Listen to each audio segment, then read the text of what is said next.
तांदूळ, या तांदूळाचं असं महत्व आहे की हे तांदूळ जे आहे ते प्रत्येक धार्मिक विधीत वापरला जातो.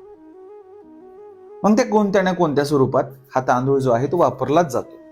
मग दिवाळीचा असा कालावधी आहे की त्यामध्ये वेगवेगळे विभिन्न प्रकारचे जे व्यंजन आहेत ते भगवतीला दाखवण्यासाठी, माता महालक्ष्मीला दाखवण्यासाठी किंवा आपल्या घरातल्या कुलदैवतांना दाखवण्यासाठी केले जातात.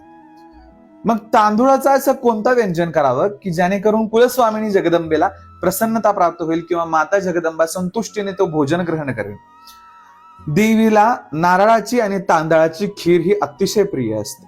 येत्या अमावस्येच्या दिवशी म्हणजेच दिवाळीच्या अमावस्येच्या दिवशी, नरक चतुर्थीच्या दिवशी संध्याकाळचा जो भोग असेल माता भगवतीला, तो वल्ल्या नारळाची खीर आणि तांदळाच्या खिरीचा अवश्य द्यावा. ते खीर बनवायची कशी याचा मी युट्यूबवरती व्हिडिओ टाकला आहे, तो अवश्य पाहावा.